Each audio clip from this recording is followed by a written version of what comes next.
Aerial views provided to you by our APN Sports Blimp high atop the Valley of the Sun as you look down on downtown Phoenix, the home of the Arizona Diamondbacks Chase Field.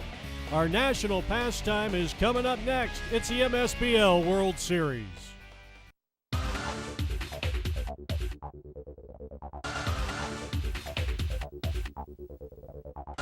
Swung on and we got liftoff. A high, deep drive into right field, and that ball is gone.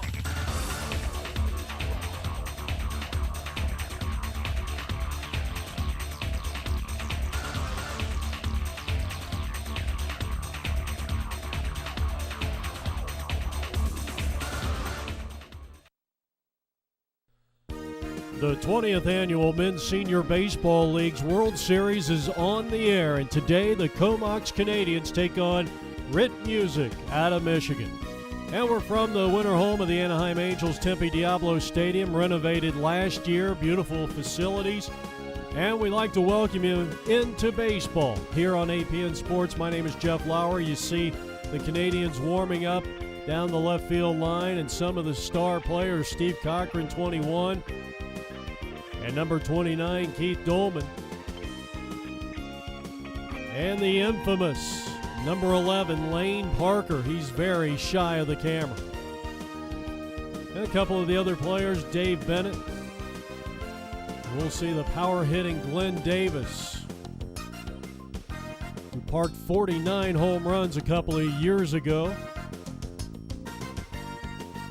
And the always dangerous Dennis Barna. Mike Fiorenzo will toe the rubber for RIT Music here today. He'll be going up against the manager of Comox, Randy Inns. The two teams are set to go. Both teams come in with a record of 1-2 and coming out of the 35 and over Central Division II. And it was a tough day for Michigan yesterday. They gave up 48 runs, and they have given up 60 runs through their first 3 games. It's the MSBL World Series, and it's all coming up next on the Arizona Play-by-Play Network.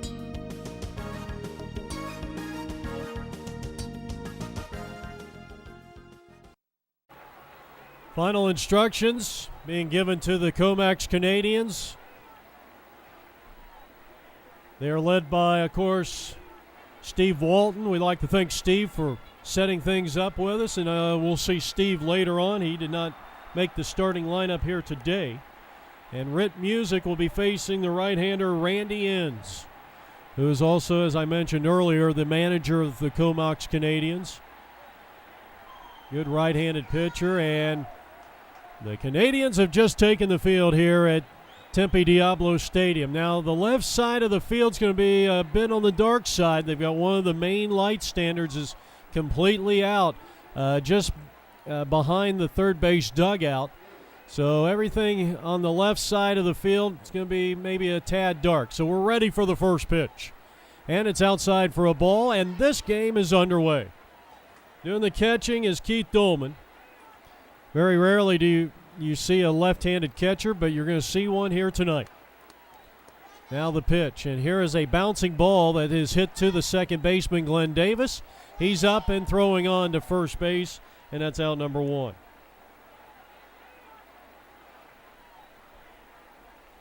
The first baseman is Dave Bennett. He gets a start. You get a look at Glenn Davis. So Colin Manon is retired. And here is Frank Zamarripa, and he rips one into left field, a base hit. First hit of the ball game. Second hitter of the contest.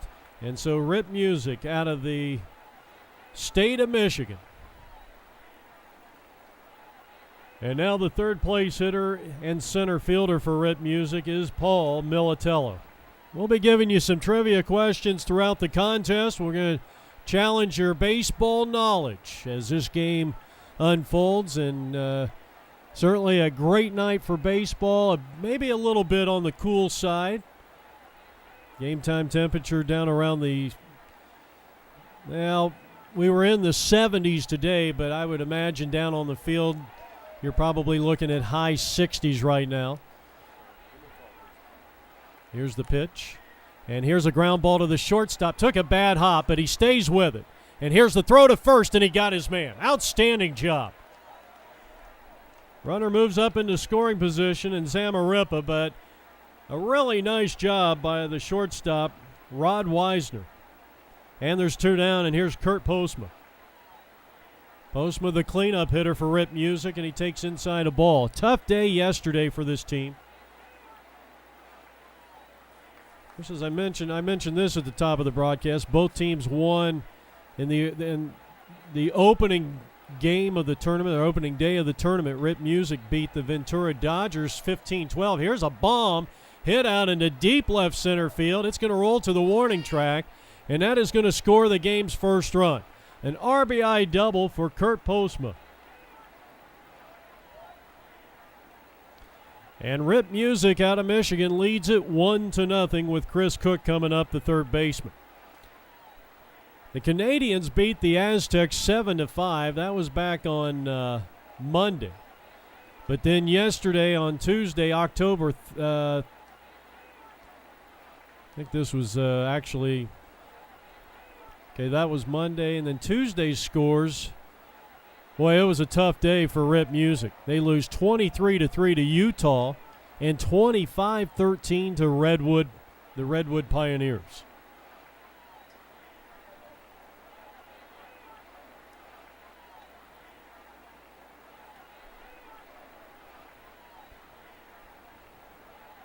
There's a swing and a miss, and the inning is over. Good pitch. As Inns gets the strikeout, he gives up 2 hits and a run. And at the end of a half an inning of play, it's Michigan 1. The Comox Canadians coming up.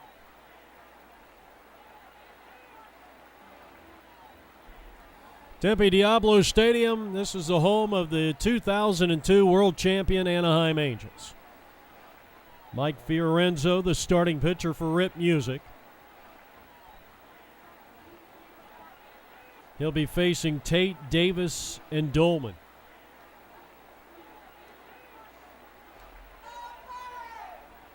Good crowd here on hand. There is a lot of people who came in from our good friends from the north to attend today's game. And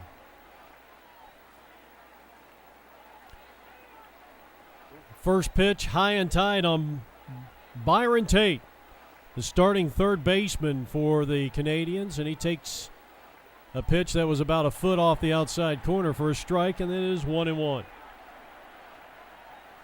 Tate, Davis, Dolman, McCarty, Barna, Hillock, Grimmard, Weisner, Parker, and DeWitt. That's the starting lineup for the Canadians here tonight.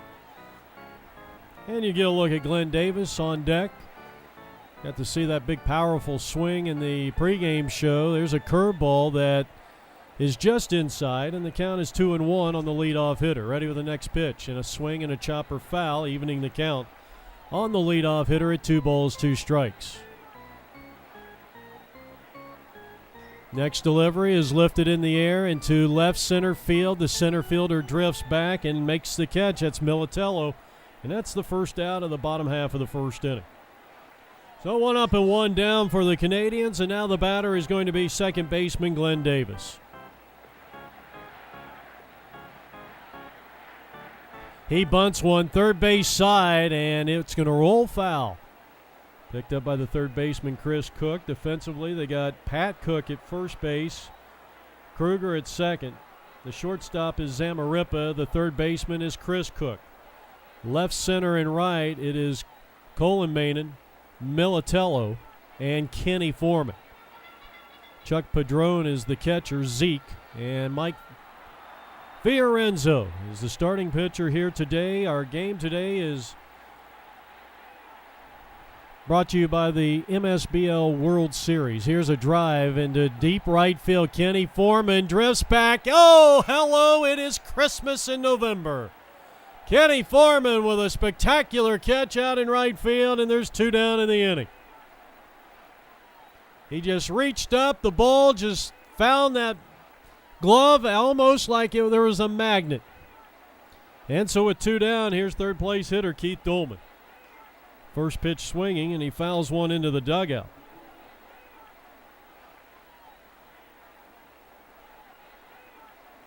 Goldman, one of the top hitters on the field here tonight. Hits for average, drives in runs, scores a lot of runs, extra base hits, the whole package here. That's why he's in that third position. We're in the bottom of the first inning. Michigan with a 1-0 lead over the Canadians, and here's a long fly ball, deep left field, but caught. And a 1-2-3 inning for Mike Fiorenzo and the Michigan Ball Club. And at the end of one, it's Michigan 1, the Canadians nothing. You're watching the 20th annual MSBL World Series on APN Sports. And here's the fan club for the Canadians. Making a lot of noise here at the ballpark. Good crowd here on hand.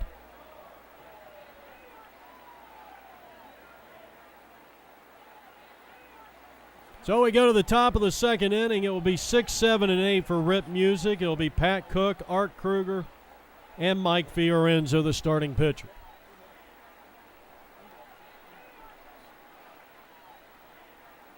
Change up outside for a ball.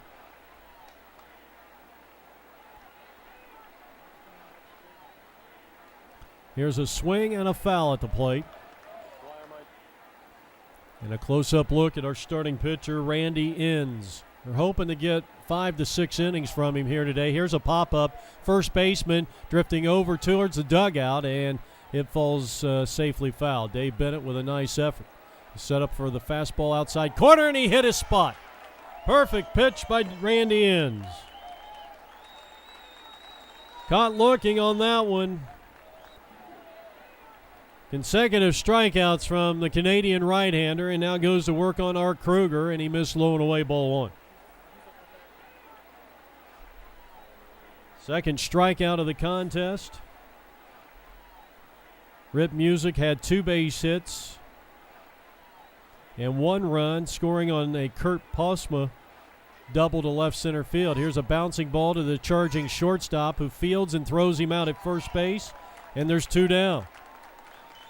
Now starting pitcher Mike Fiorenzo coming up to the plate. Excellent defensive play by the shortstop Rod Weisner.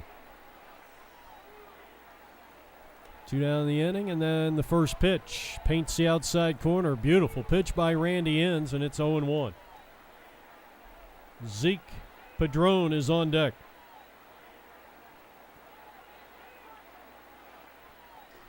And here is a ball hit into the air, center field, and a 1-2-3 inning as he hits an 0-1 pitch to straightaway center field after an inning and a half of baseball from Diablo Stadium in Tempe, Arizona.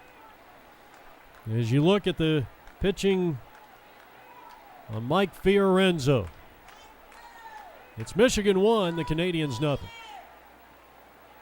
Fabian McCarty, the big, strong cleanup hitter here for the Canadians. Set to go. Canadians went down 1-2-3. 3 fly ball outs in the first inning. A swing and a foul evens the count on the cleanup hitter at 1 ball and 1 strike. Barna and Hillock to follow. And a swing and a foul. Good cut that time by McCarty. We're in the bottom of the second inning, a 1-0 lead for Michigan.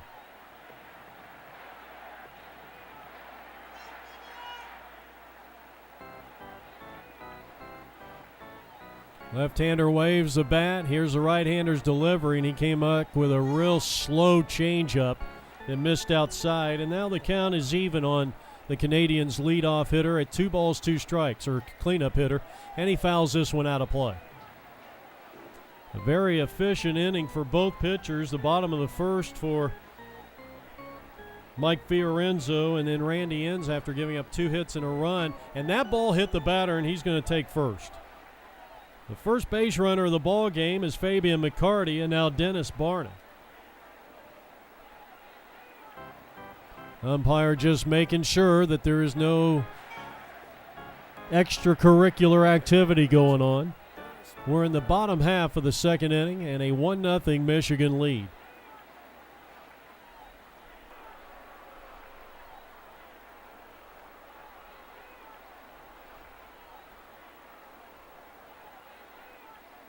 Barna is the 5th batter in the lineup here for the Comox Canadians, and he has been hit by a pitch.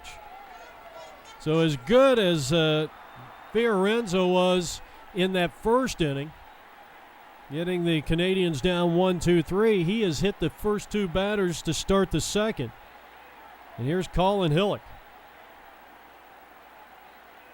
Colin takes a pitch outside, ball one.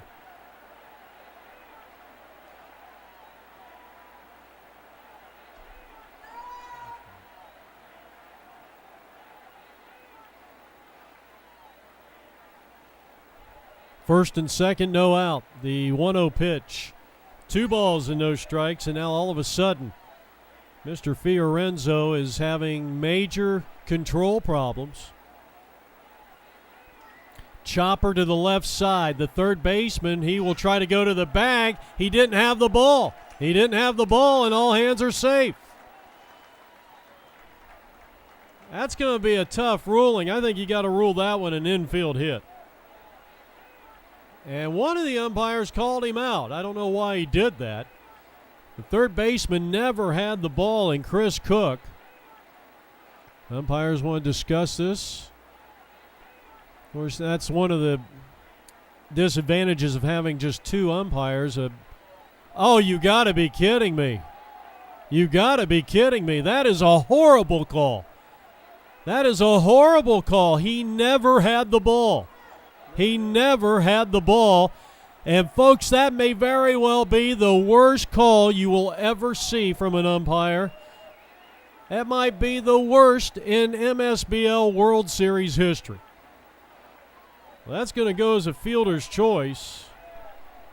Boy, I'll tell you, it was plain as day. I mean, that ball was lying, 6, 7, 8 feet away from the bag. He never had it. He never came up with it cleanly. And it should be an infield hit, and the base is loaded, nobody out. So here's Bill. Takes a curve, and it's in there for a called strike. I cannot believe they made that call.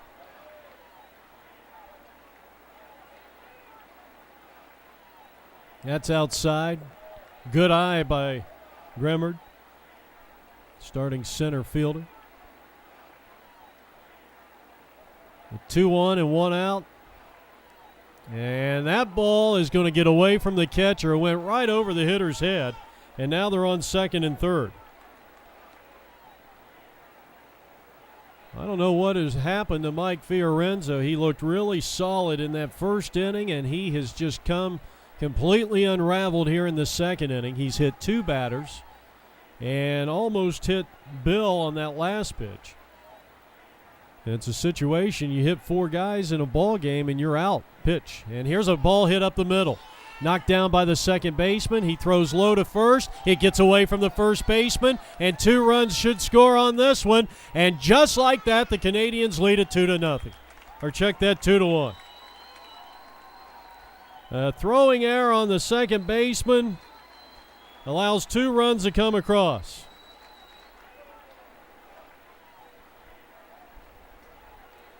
On a nice, cool evening here in Tempe, Arizona.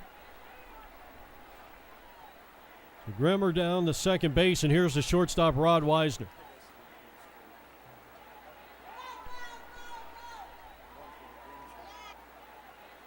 And now the runner is at third. So a couple of wild pitches. And now sitting 90 feet away at third base is another run. And that's a called strike, and the count is even at 1-1. Weisner, the sure-handed shortstop for the Canadians, up there with a chance to drive in a run. Anything should score. And that ball gets away. It was thrown behind the hitter. The throw to the plate nearly took off the head of the runner. And another run is in, and they have given the Canadians 3 runs here in this inning. But they'll take it.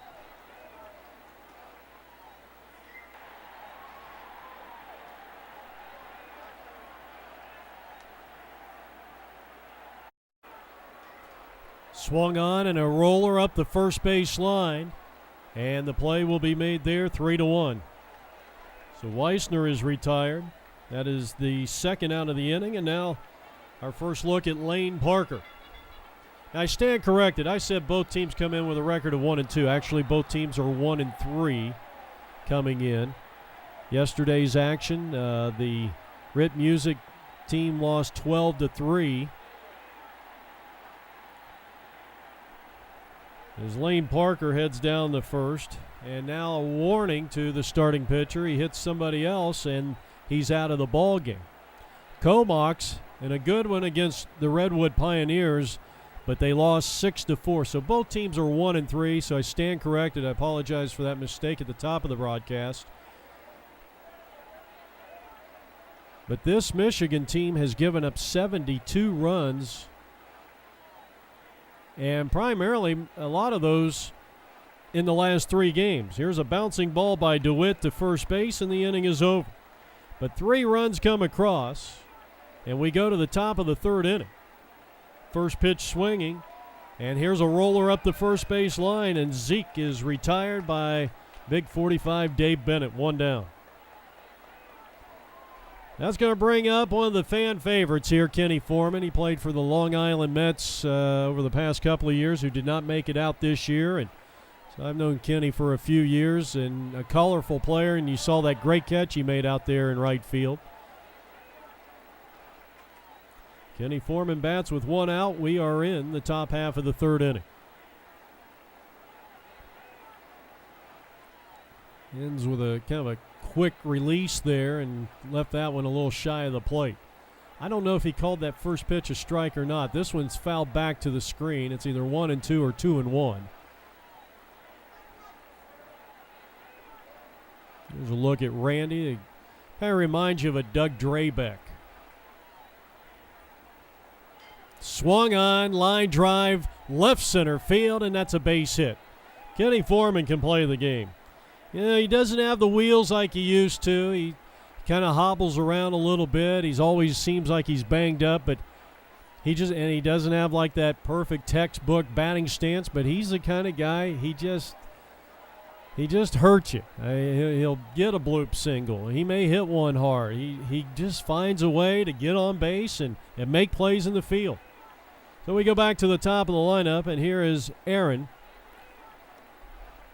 Colin Mannon, the leadoff hitter, grounded out 4-3 his first time up, and Foreman takes second on the ball that got away from the catcher, and that's in there for a called strike.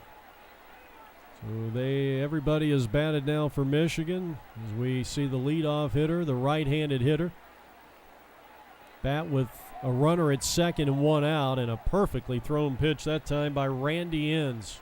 He could use another one, change up, and this one is popped up, and the first baseman just in foul territory, about 3 or 4 feet in foul territory from the right of that first base bag, hauls it in, and Dave Bennett's done it again, 2 down. Zamarripa, the shortstop, singled and scored their only run, and he drives one foul. Boy, it gets really dark down that left field line. That's because the light standard is out, kind of between the third base dugout and the bullpen area down the left field line, and that's a strike. Good pitch. Really pulling the string that time on Zamarella. And he's ahead 0-2. That one just a bit high.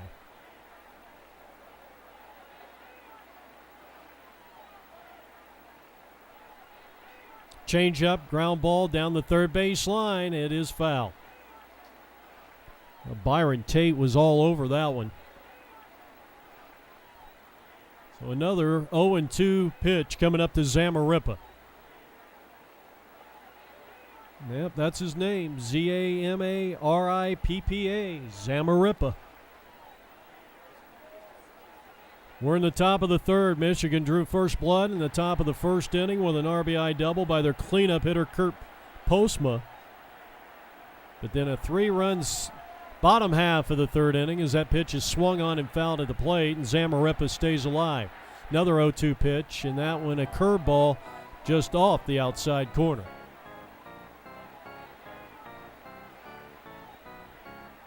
Ends with the next pitch. And that's outside, and that is ball 4. First and second, so the tying runs are aboard for Militello, the third place hitter and center fielder. He grounds one up the middle, and that's going to be one of those seeing eye singles. Here comes the runner around third. The throw comes back to second, and the run will score in Kenny Foreman, and Michigan has cut the lead to 3-2. RBI single for Militello. And now the cleanup hitter who doubled in the game's first run, Kurt Postma.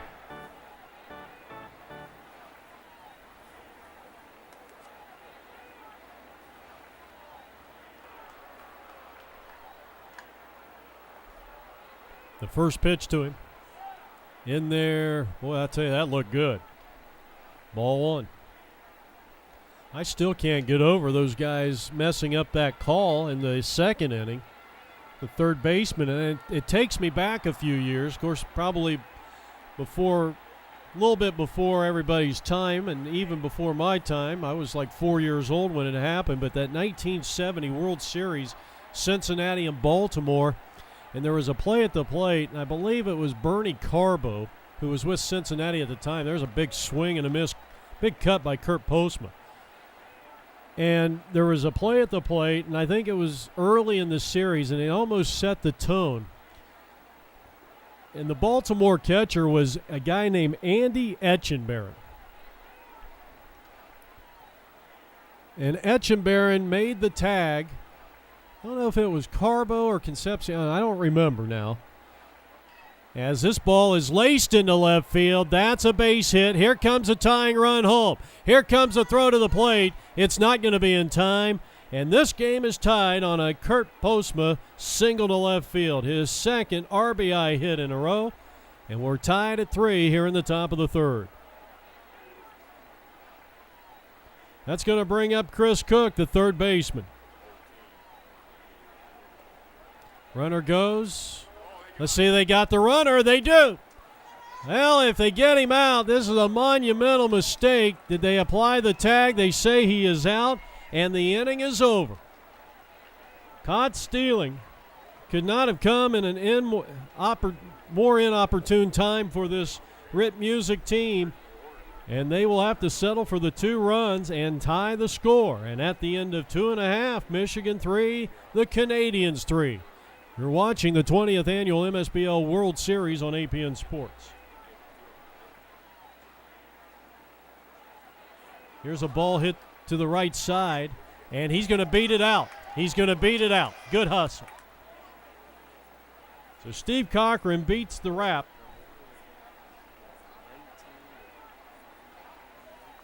And now the batter is going to be first baseman Dave Bennett.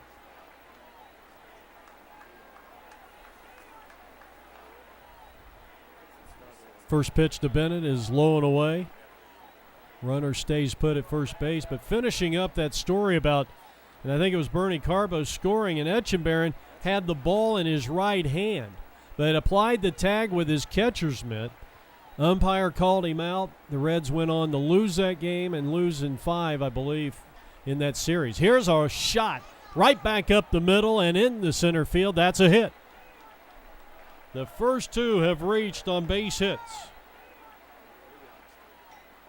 And now here's a bunt, third base side, and nobody was home at third base. The pitcher wanted to go over to the bag, and the third baseman apparently was supposed to stay home, and Byron Tate is aboard, and that's a base hit. So now the bases are loaded for Glenn Davis. This might be an inning where the Canadians can open things up a bit.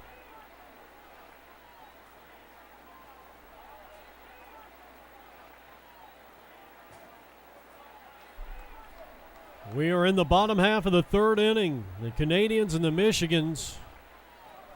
And I was going to say tied at 3, but it is now 4-3 Canadians. They score on a wild pitch. Cochran scores to make it 4-3, and both runners move up 90 feet to second and third. Davis flied out to center field, his first and only time up in the contest. Another wild pitch, and another run is going to score. Do you realize that this Michigan team, with all the hit batsmen in that second inning that led to 3 runs and the error, and now 2 wild pitches have led to 2 runs here. They are just giving runs away. And that's low and away, ball 4. So they're on the as Glenn Davis takes first base, and here's Keith Dolman. Dolman nearly hit by that one, throw down, and nearly threw that one out into left field. A nice job by the third baseman, Chris Cook. And now you're starting to see some frustration on the faces of this Michigan team. The runner was taking off on the pitch. Here's a pop-up, and Dolman will be retired for the first out of the inning.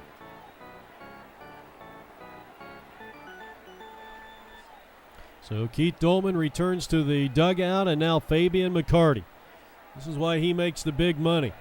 To drive in runs in these situations, runners at second and third. And that ball almost hit him. Remember, if he hits one more batter, he's already hit 3 batters in the game. He's out of the contest. It's an automatic ejection.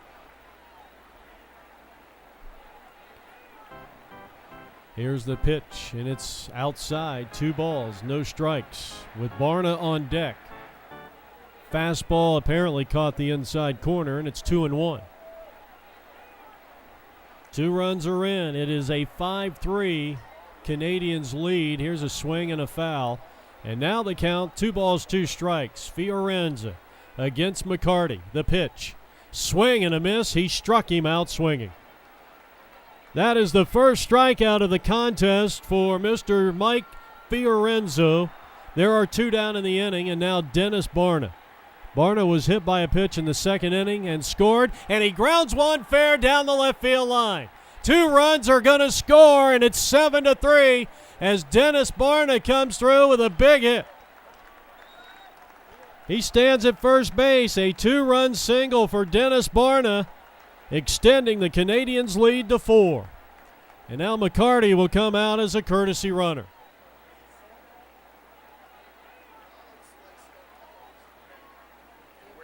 Well, here's Colin Willick. And he lines one, and it's just foul down the left field line.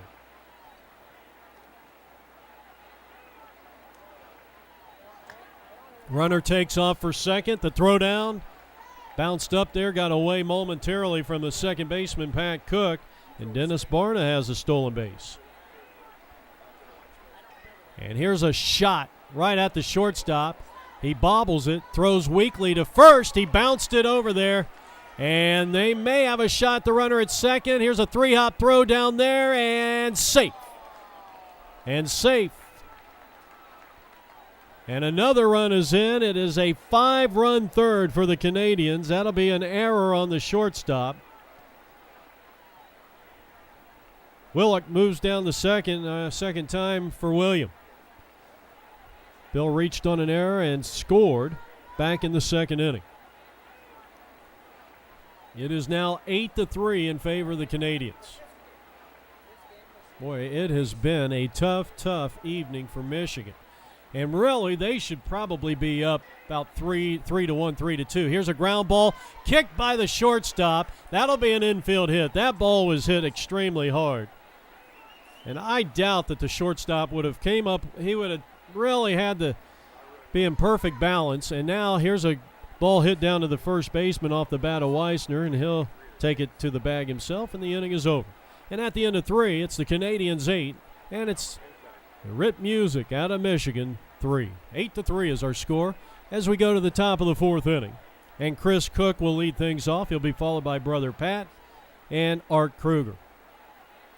4th inning of work.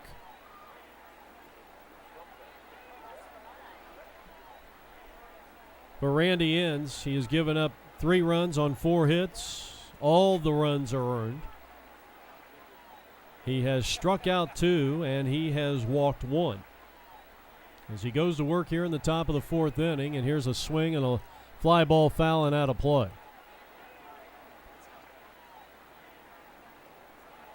Struck him out, and that is 3 strikeouts. That's the second time he has got Chris Cook. Now goes to work on Brother Pat, and he takes a strike.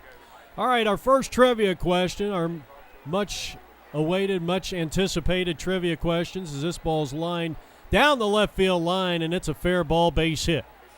So Pat Cook has the 5th hit of the ball game. He is aboard with 1 out, and here's Art Kruger.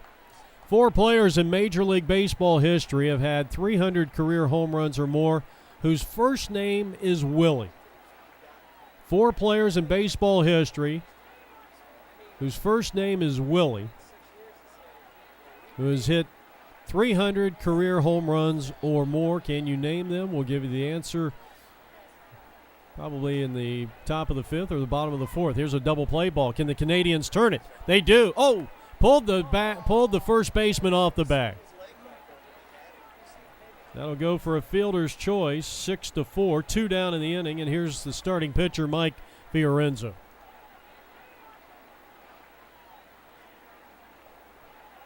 There's a swing and a miss, and he's down 0-1.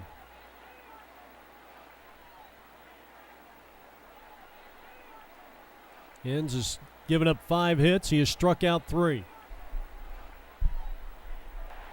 And here's a ball hit hard and into left field, base hit. They're guarding the line for some reason, the Canadians are. That is the 6th hit of the day for the team out of Michigan.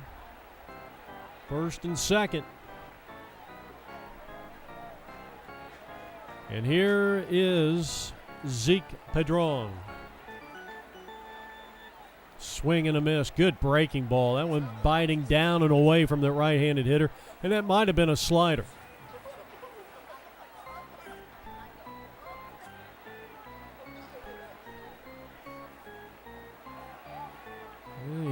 He hit his target, but they were set up just a bit outside. Hens needs an out. 2 out, 2 on. And here's a ground ball towards the shortstop. Can he knock it down? No. It gets away from the shortstop, Weisner. Here comes the runner around third, and he will score without a throw. And now it is a 4-run lead. And we'll see what the official score says on that one, and that may very well be an error on the shortstop. So no RBI on the play, but Kruger scores. And Michigan cuts it to an 8-4 deficit with Kenny Foreman representing the tying run. Check that. No, he doesn't. Tying run would be on deck, and he fouled that one off the instep, and that really hurts.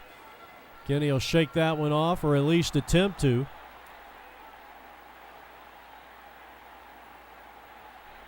Boy, that's smart. No question about it.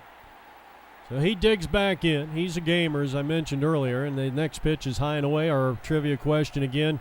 Can you name the 4 players in Major League Baseball history whose first name is Willie, who hit at least 300 career home runs or more? Here's a bouncing ball down to first. The first baseman bobbles it. No one's there at the bag, and then he outraces Kenny Foreman. There's a collision, and he is called out, and the inning is over, and that could have really been disastrous. But they get a run on 3 hits, an error, and 2 left, and at the end of 3.5, it's 8-4 in favor of the Canadians as they come to bat. And Lane Parker will start things off, DeWitt, and then I believe it'll be Cochran. I'm not really sure. They may be doing an A-B down there at the bottom. No, they're not. They're not. I'll tell you what happened. I'm looking at the score sheet, and I guess Cochran and Bennett, I didn't see them on the right side of that sheet, so my mistake as we are in the bottom of the 4th inning. And here's a swing and a high clout, a very shallow right field. The first baseman, in fact, drifts back and makes the catch. So 1 up and 1 down. Here's Gary DeWitt. Grounded out to the first baseman, 3 unassisted back in the 2nd inning. The Canadians have scored 3 times in the 2nd. They are coming off a 5-run 3rd as they bat here in the home half of the 4th inning from Tempe Diablo Stadium. In beautiful Tempe, Arizona, you got some aerial shots from our APM blimp earlier at the top of the broadcast. A pitch thrown behind, and just a reminder that Fiorenzo, the starting pitcher here, for the RIT Music out of Michigan, has already hit 3 Canadians in this game. And should he hit one more, he is out of the ball game.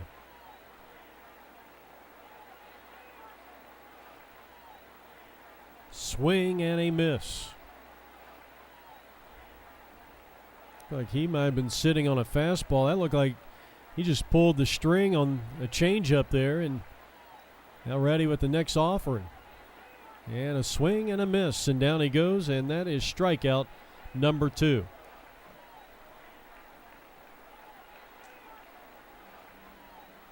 Two down, here's Cochran. Cochran, a base hit, and a run scored, and a ground ball, and that looks like a fair ball. Oh, they're going to say foul. He singled and scored in the 5-run third. That was last inning. We're in the bottom of the 4th. An 8-4 lead for the Canadians, and the pitch is upstairs, and it's 1-1.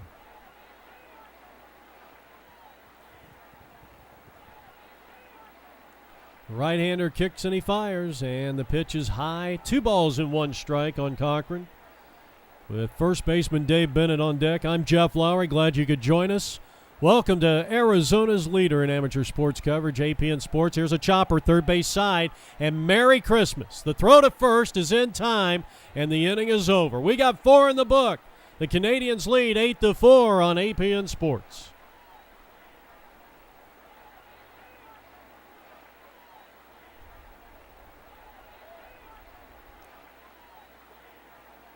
Heading now to the top of the 5th inning and heading back to the top of the lineup.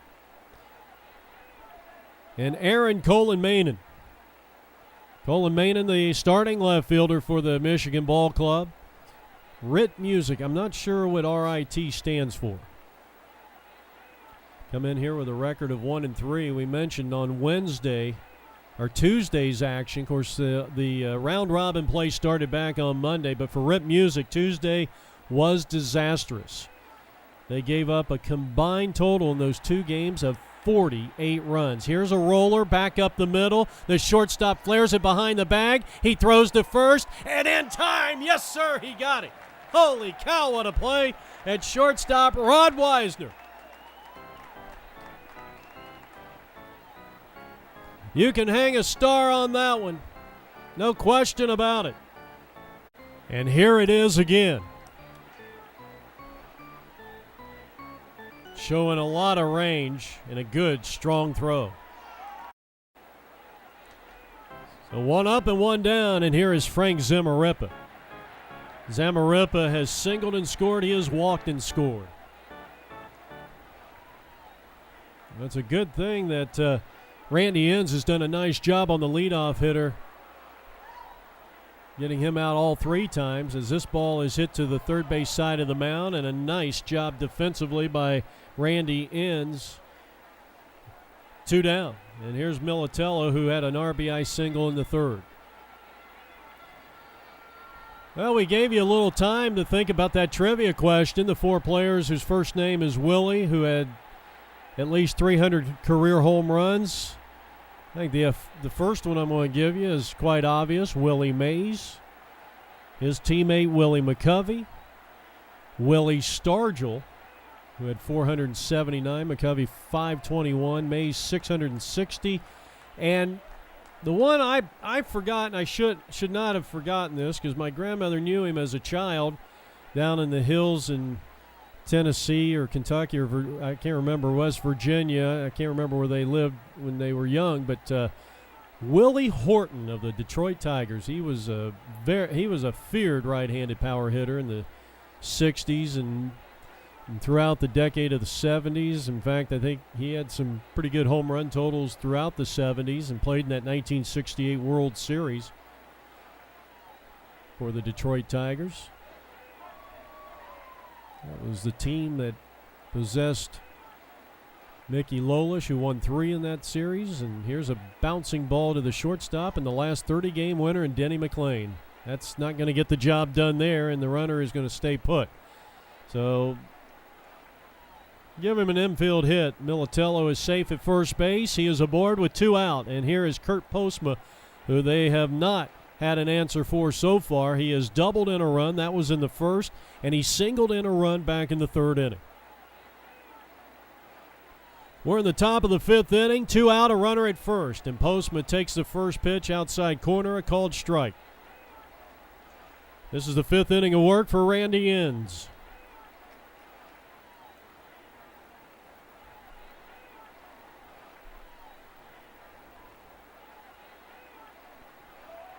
Runner goes. Here's a throw, and and he slid right into the tag, and down he goes.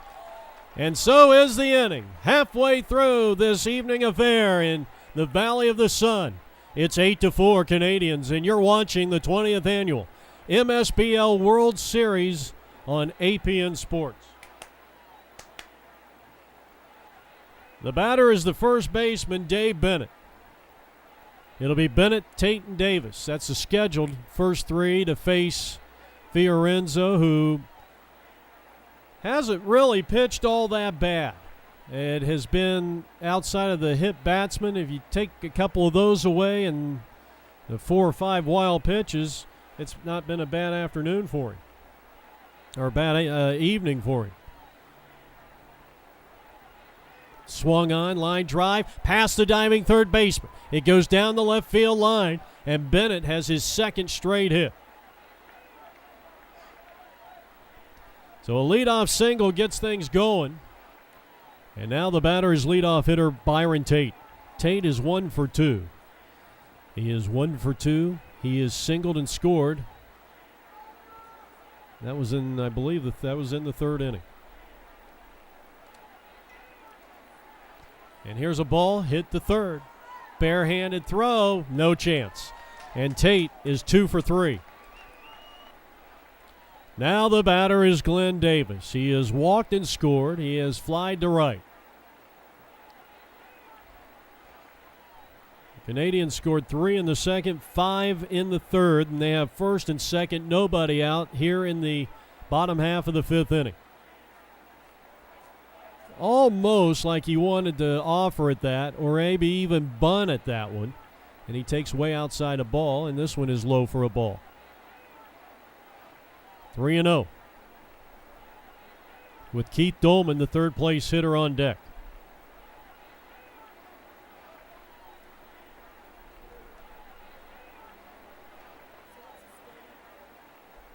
You get a close-up look at the pitcher. He delivers. And that is outside for ball 4. The bases are loaded.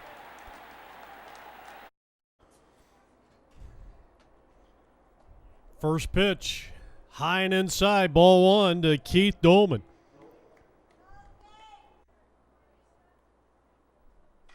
Swung on, and a fly ball in the shallow center, and the shortstop can't make the play. And now the throw comes in, and he throws it away. Yeah, you got a couple of more runners coming in. 2 runs are going to score. And it is now 10-4. So an RBI single. Davis moves to third. Dolman with an RBI single. He'll get only 1 RBI on the play, and then the throwing error allowed the second run to come in.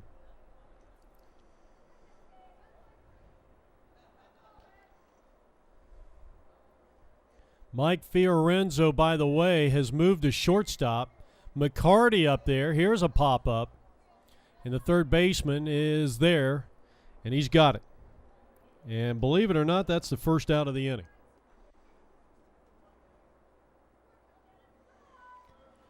So Paul Militello is the new pitcher, and he offers the first pitch to Barna, and that's a called strike.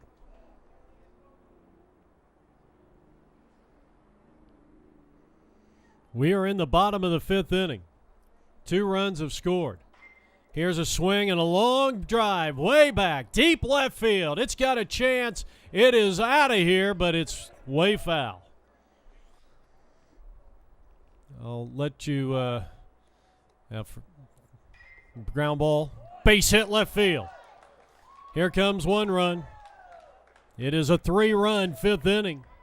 And an RBI single for Dennis Barna, and he's having a pretty good game. A 2-run single his last time. He was hit by a pitch back in the second and scored a run. And it's 11-4 as Colin Willick, the outstanding good line drive hitter, comes to the plate. That one bounces up there, and that is going to allow another run to score. I think they have scored probably 4, 5, maybe even 6 runs on wild pitches. I lost count.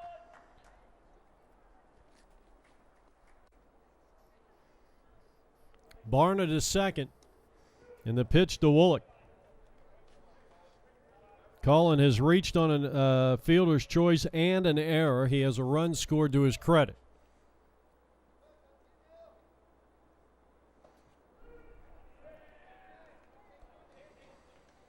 So the Canadians making a statement here at Tempe Diablo Stadium and trying to win their second game in 5 round-robin ball games. And strike 3 called. And Colin can't believe the call. First strikeout for Militello.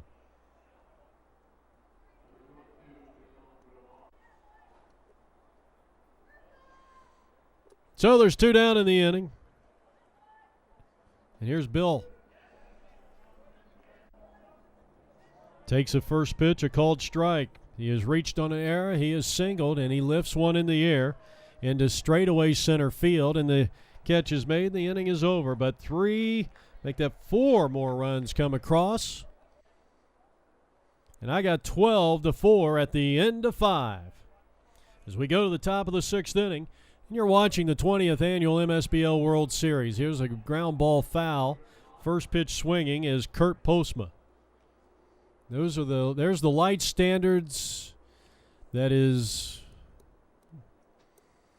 well, just not working here tonight. Cleanup hitter is Kurt Postma. He has doubled in a run. He has singled in a run. They were working on that tower just a few days ago. Curveball stays inside. This is the 6th inning of work for Randy Inns. Done a nice job so far. Here's a swing. Here's a drive back into deep right center field. And this one may very well go to the track. Not quite, but it's going to be another extra base hit. Or isn't? Well, I think he could have easily made that, and he decides to stay at first. So here in the top of the 6th inning, Kurt Postma with his 3rd hit of the ball game. He's 3 for 3. And here's the man who has yet to put the bat on the ball, Chris Cook. He struck out in the 2nd and in the 4th.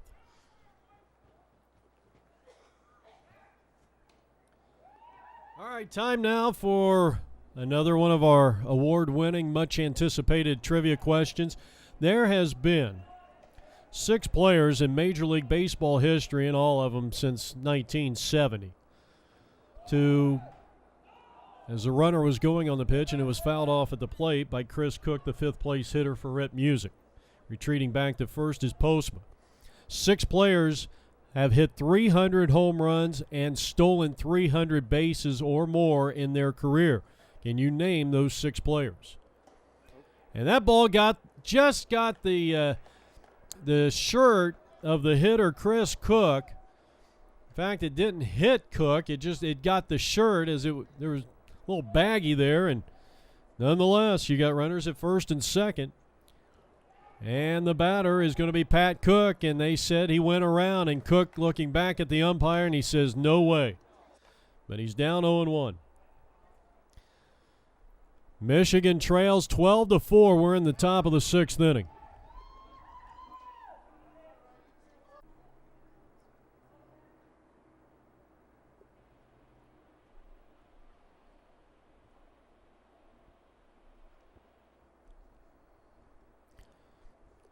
The home plate umpire starting to talk to the manager of the RIT Music Ball Club, Paul Militello. And I just have a feeling that this home plate umpire would rather be somewhere else. He's pretty strict, and he doesn't take a whole lot off the players. Here's a bouncing ball to the shortstop. No, the third baseman, who tries to cut it off, throws anyway. Shouldn't have thrown the ball, and it gets away. And now the hitter, Pat Cook, is shaken up down the line. The run's going to score. And now you got runners are at second and third on the error, and with the run in, it is now a 12-5 ball game, and Art Kruger. We're in the top of the 6th inning. Nobody out, second and third. Fastball and a good one on the inside corner, a called strike. So our trivia question, the 6 players with 300-plus home runs, 300-plus stolen bases in their career.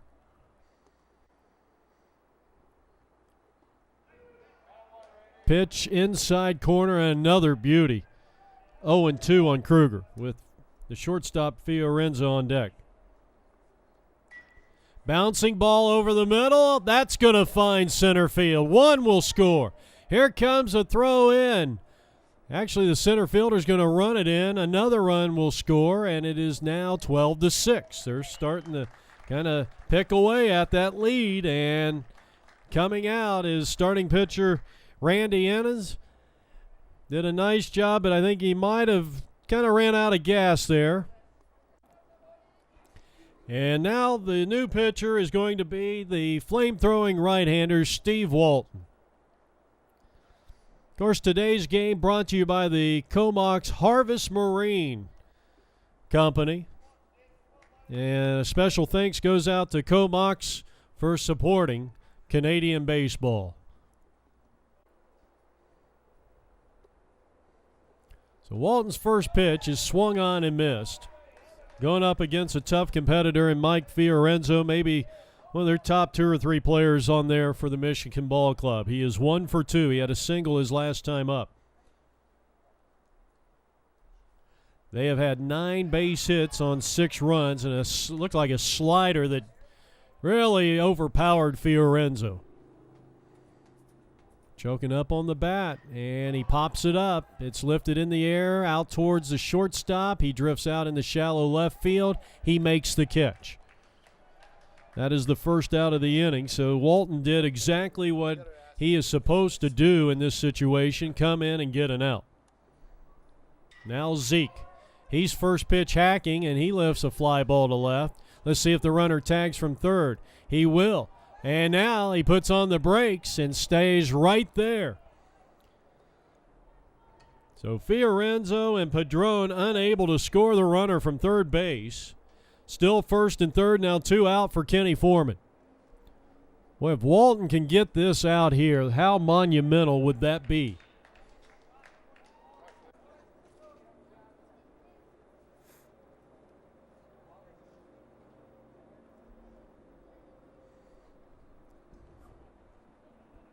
Pitch. Swing and a miss. Here's the throw to second. And not in time, and the ball goes rolling out into center field, and a run will score, and it's 12-7.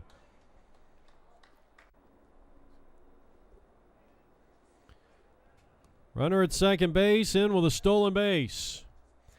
Foreman now with a chance to really get his team back in it. Here's a roller up the first base line. The first baseman, Bennett, takes it to the bag, and the side is retired. 3 unassisted, but the damage was done to the tune of 3 runs in the inning, and at the end of 5.5 innings of play, it's 12-7 Canadians.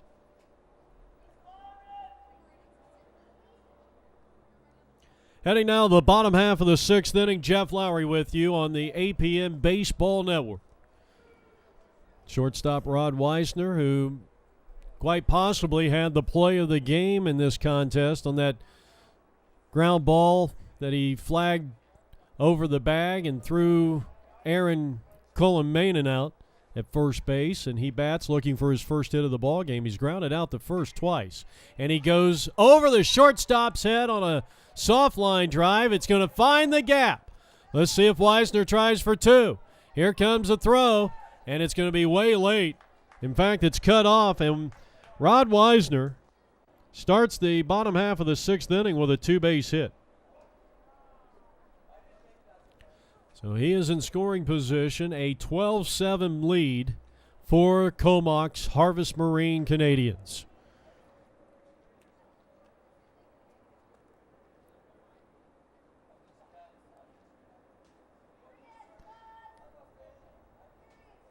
Now the batter is Lane Parker. He's been hit by a pitch. He is popped out. Here's a late break by the runner and safe at third. So a stolen base for Rod, and now he's 90 feet away from getting another run in for Comox. As you get a close-up look at Lane Parker.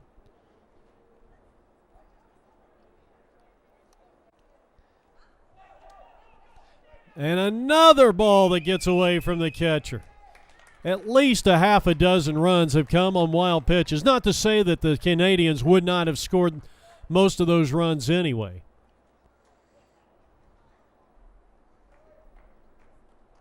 So Rod comes in and scores, and they're having a lot of fun over there on that third base side at the expense of the Michigan RIT music, and that's ball 4, and the first two have reached here in the top of the, the bottom half of the 6th inning. Now what's this all about? Time was called. This is Tim Mickle. Mickle batting for DeWitt. Throw over to first. The runner is back. Runner at first. Nobody out. A run is in. In a 13-7 lead for Comox Harvest Marine, and a called strike, and it's 0-1. Another throw over to first. Our trivia question, the 6 players with 300 steals, 300 career home runs. Give you a little more time. We'll give you the answer in the top of the 7th inning.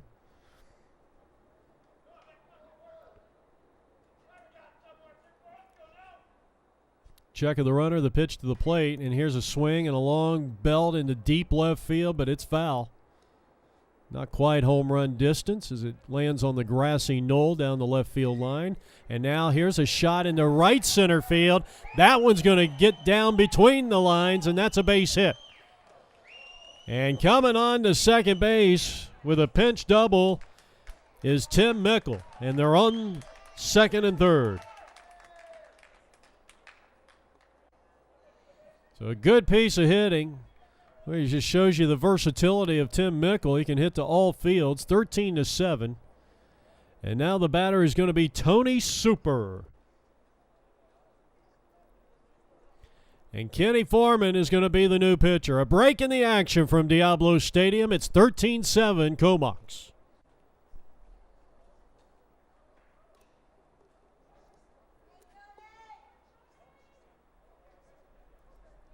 Foreman, the third pitcher used in the contest, and now he's got to face Tony Super.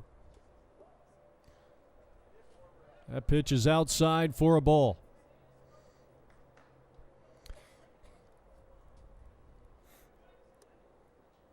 On a cool evening here at Tempe Diablo Stadium, though I think most of the people from up north would say it's very nice. It's very warm here. That's taken low. Ken Foreman, I think, wanted that call. We are in the bottom of the 6th inning. A run is in. You got second and third. Still nobody out. Foreman now in relief of Militello, the third pitcher used by Michigan in this contest.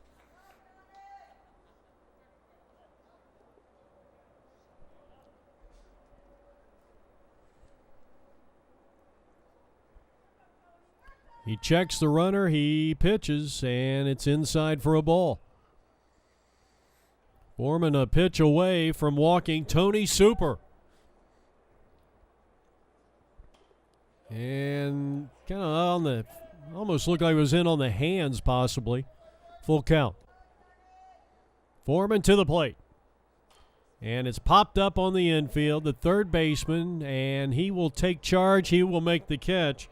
And that is the first out of the bottom of the 6th inning. Here's Bennett. 2 for 2 with a couple of runs scored in this contest. His team leads at 13-7.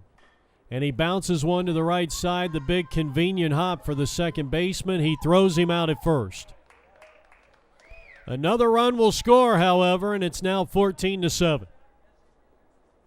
A 4-3 ground out produces the run. And now the batter is Byron Tate. Tate has been very busy. His last 2 at-bats, 2 singles, 2 runs scored. And he hits a ball into deep center field, and that one is over the head of the center fielder. And the run will score. Another run will score. A 3-run inning, and Tate has a double.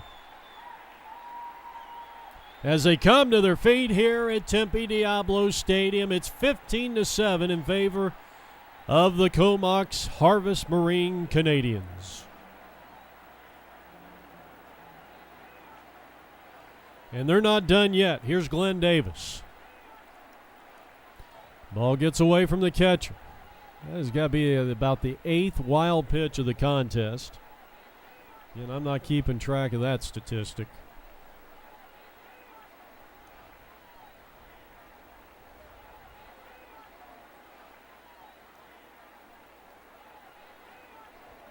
And another one. And the Canadians will take advantage of it. Might have had a play at the plate if Kenny Foreman had stepped up there and guarded home plate. So it's a 4-run inning once again as Glenn Davis. It's still early enough in the contest. I mean, I think we still got a good 40, 45 minutes left to play. And 15-7, an 8-run lead, now a 9-run lead. Playing with aluminum bats, that's not always a safe lead. That's ball 4. And Davis has walked 3 of the 4 times he's been up there. Now the third place hitter is Keith Dolman. Dolman had an RBI single and scored his last time up. So back-to-back 4-run innings. And it's 16-7 in favor of the Canadians.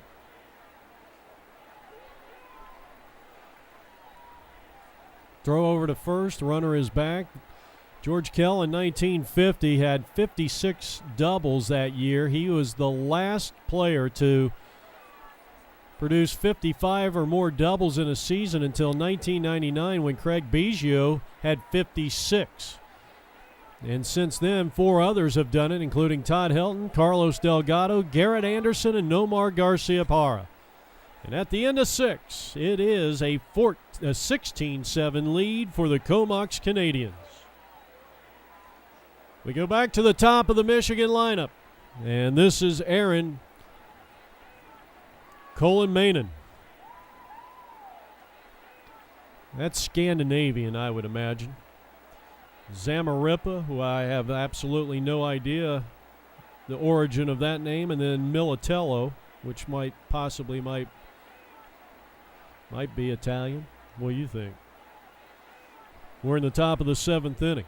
16-7 lead, and Steve Walton on the mound in relief, and he walks the leadoff hitter. That is the first time Aaron has been on base for Michigan. He's their leadoff hitter.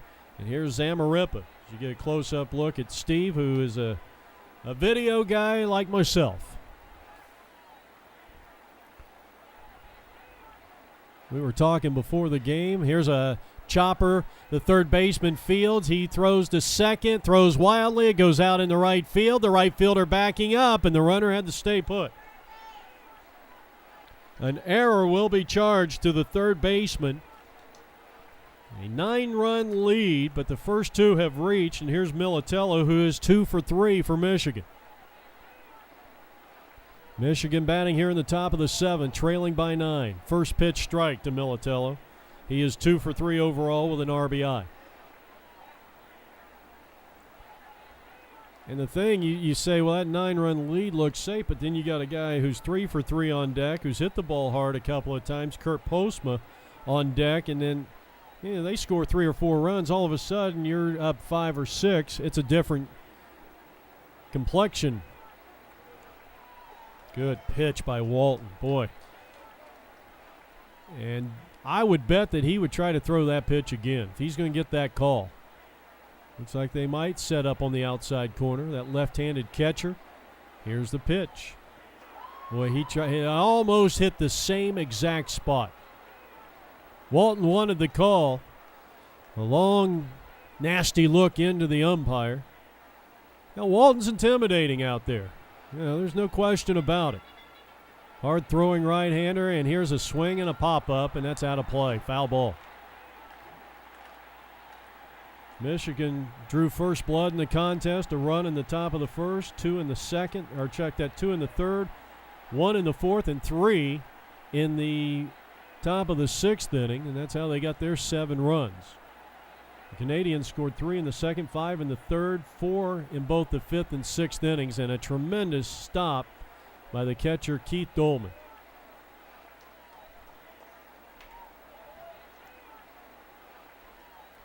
Walton with the long look in. See if they go outside again. They do, and he got a little too much of the plate, and it's lined to left field, base hit. Here comes a runner around third. He will score, and with runners at first and second, a run is in. The lead has been cut to 16-8 on an RBI single, and a good piece of hitting by Militello. He kind of battled there and got a pitch that he could handle, and whether or not Steve gave in to him or just didn't get his spot. Militello comes through with a base hit, and now with runners at first and second, still nobody out, Kurt Postma.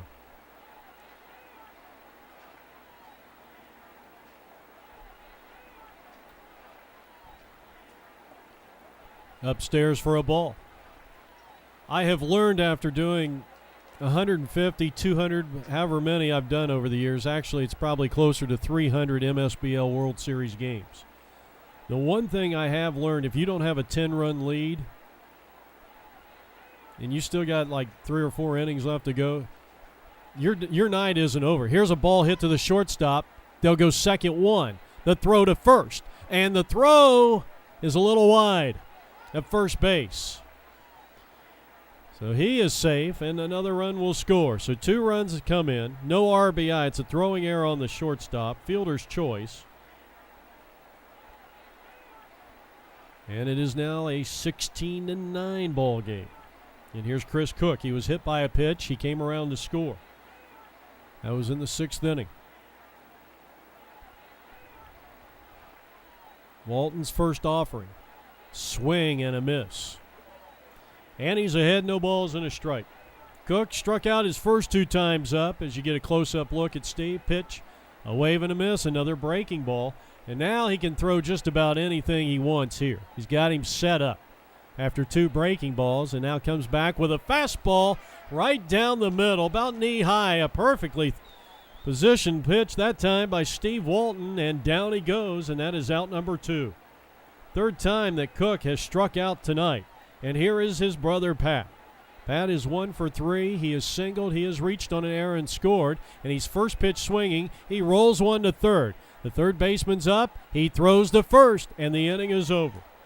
2 runs score in the inning, 1 earned. And at the end of 6.5 innings of play, it is now 16-9 Canadians. Jeff Lowry back here from Tempe Diablo Stadium, a lefty-on-lefty situation with Lance Wade.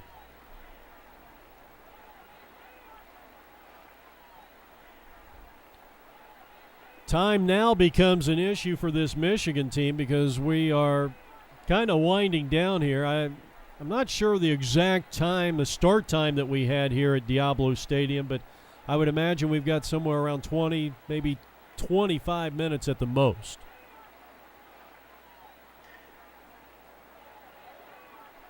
In the air to shallow center, and a nice running catch by Colin Manon. So Wade is retired on a pop-up to shallow center field where the second baseman corrals it, and here is Dennis Barna. Wade was batting for Fabian McCarty, who is 0 for 2. He had been hit by a pitch. And now Barna, who is 2 for 2 with 2 RBI producing at bats. He's driven in 3 altogether. He has scored 2. We are in the bottom half of the 7th inning and a 16-9 lead for the Canadians.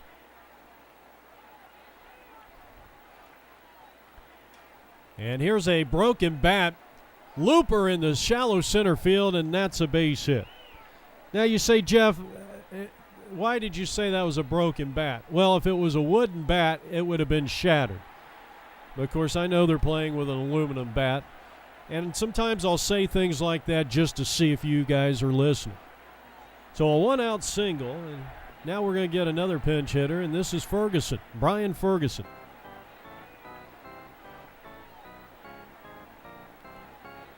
Of course, our game today brought to you by the Comox Harvest Marine. You got a runner at first and one out. We're in the home half of the 7th inning and a 16-9 lead for Comox. Kenny Foreman delivers, and that's a strike. Foreman in his 2nd inning of work. He's in relief of Paul Militello, who pitched 1+ innings, who relieved for starter Mike Fiorenzo, who went 4 and gave up 8. Runner takes his lead at first base. That's Barna. Slow curveball, and it's taken outside for a ball.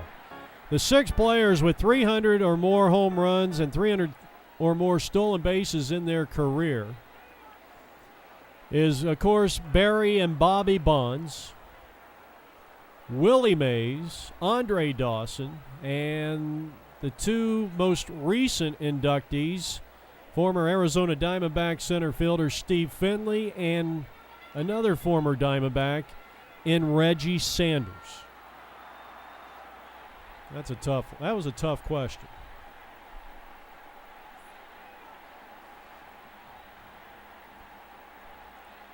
Swing and a roller up the first base line. Did you know that Hank Aaron and Eddie Murray are the only 2 players in baseball history to accumulate 500 or more home runs and 2,000 singles? There's a swing and a foul, and that is back this way, out of play. Ken Foreman, he's battling up there with Ferguson. Foreman and Ferguson. It sounds like a heavyweight showdown. Here's the pitch. Here's a long belt, deep right field, away back, and it's over the head of the right fielder. Here comes the runner in Barna to third. And a long turn there for Ferguson. He was halfway down between first and second base, but he's got a base hit. And the hits just keep on and coming. That is the 14th hit of the ball game for the Canadians. Bill batting for the third, check that, the 4th time. He is singled in 3 tries, reached on an errand, scored, and he takes a first pitch strike.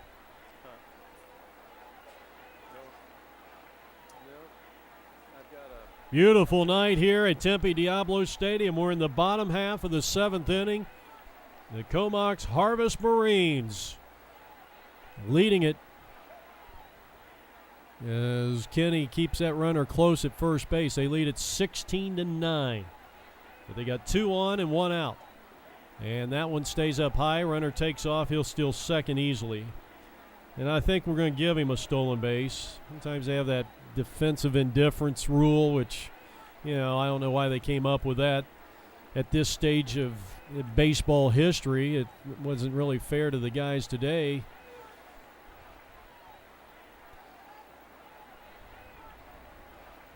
One of those things I guess I disagree with, but here's the pitch. Here's a bouncing ball down to third. This will score the run. No, they're going to come home with it, and the throw, and he is out. I don't know about that. Not sure about that call. So a fielder's choice, and now there is 2 down in the inning. And one of the key players in this game here today has been Rod Weisner. He's had some outstanding play in the field. He has a double and a run scored in 3 tries. And a throw over to first. They got the runner picked off. Here's the throw to second, and safe. And the run's going to score.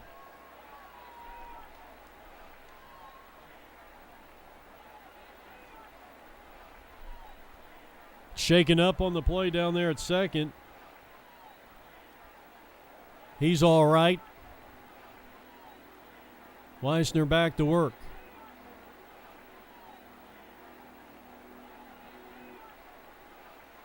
So another run in for the Canadians, and they now lead at 17-9. So Michigan, they might have to get Lloyd Carr out here. They need a touchdown and a 2-point conversion. That one missing inside. Or was that a called strike? Sometimes you just can't tell. Here's the pitch. He doesn't extend the arm. Nonetheless, it's ball 4. And now you got runners at first and second. And here's Lane Parker. Parker has been hit by a pitch. He has walked. He has scored a run. He was also struck out. He probably didn't want me to mention that. Too late.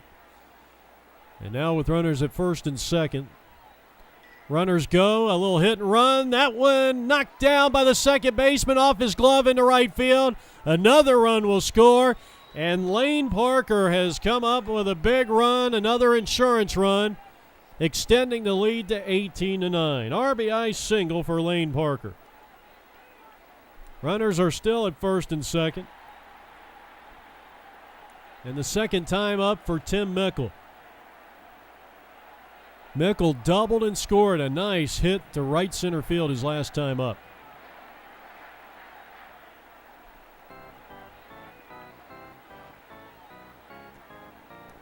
We laid off a breaking ball and takes it for a called strike. Well, I would assume that, and depending on how this inning has kind of dragged a little bit, I would imagine that the top of the eighth inning will be our final inning. So Michigan might need to get the Wolverines out here to get them a quick touchdown and a 2-point conversion. Here's a diving attempt by the third baseman, and at least he knocked the ball down. That's going to be an infield hit. Well, nice try by the Michigan third baseman. And all hands are going to be safe, and Mickle has come off the bench here and produced 2 hits. That is the 16th hit of the ball game. It is 18-9. 2 down in the inning, and here's Tony Super. Super popped up to the third baseman, his first and only time up. Bottom of the 8th inning, an 18-9 lead for Comox.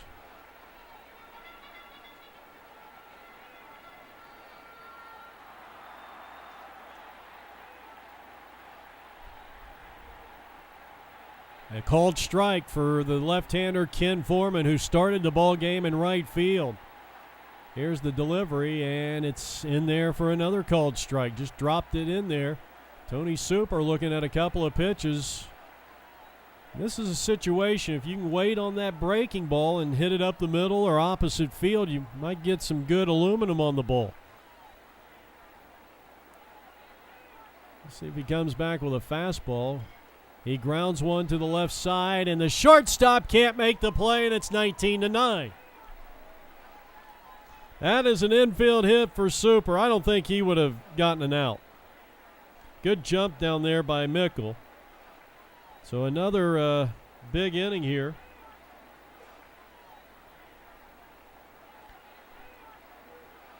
And it's Bennett again, who is 2 for 3. 2 hits, 2 runs, and even his ground out, 4-3 ground out last time up produced a run. He's produced 3 runs and 3 at-bats. You can't ask for any more than that. Here's the delivery and a bouncing ball back to Kenny Foreman. He's up. He throws, and the side is retired. This will be the final half inning of play unless Michigan finds a way to get 10 runs. It's 19-9 on the Arizona Play-by-Play Network. Again, our special thanks out to Steve Walton, our current pitcher, for setting things up. It's been our pleasure bringing this ball game to you, and we hope throughout the winter months you're able to put this in and enjoy some great memories of the 20th annual MSBL World Series, and certainly congratulations to Steve Sigler and his tremendous staff, Tom Pendergrass and Clyde Miller.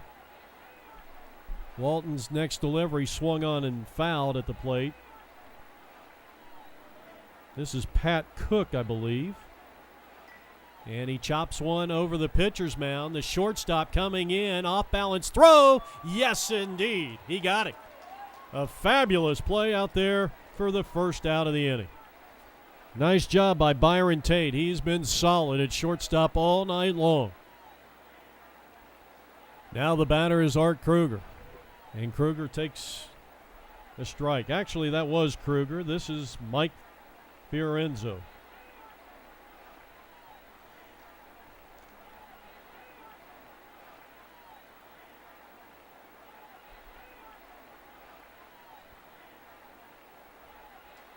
Popped him up. That's out of play. Actually, I think they batted out of order. I think that was Pat Cook. Kruger may be out of the ball game. Fiorenzo is a starting pitcher. He pitched the first 4 innings, gave up 8 runs. Tate, another opportunity, and he got him at first base. 2 outstanding plays. And the Canadians are 1 out away from a victory, and here's Zeke Padron. And a check swing foul. This is a big win for Comox because now they will go to 2-3, and they got a chance to make this year's tournament respectable with 1 game left to go in round-robin play. That one just outside. 1-1 on Zeke. Padron, the starting catcher for the Michigan RIT Music Ball Club. Again, thanks to Steve Walton. And we certainly hope to see you guys next year. That one just off the outside corner. Now, this umpire's called that pitch several times here tonight, but he did not there. And here's the next one, and it's popped up, but it is not playable. And now it is down to a 2-ball, 2-strike count. With 2 outs, we are in the final inning of play. This is it. Walton 1 strike away from wrapping up the victory and qualifying for a save. And a swing and a miss, and down he goes. The ball gets away from the catcher. He'll throw it to first, and the Comox Harvest Marine Canadians have done it here from Tempe Diablo Stadium. A very impressive 19-9 victory. They came up with the clutch hitting when they needed it, and it was the clutch pitching of Steve Walton who picks up the save in relief of the winner, Randy Inns. This has been a presentation of APN Sports, Arizona's leader in amateur sports coverage. So for our entire crew, I'm Jeff Lowry. Thanks for being with us, and hopefully, until next year, so long, everybody.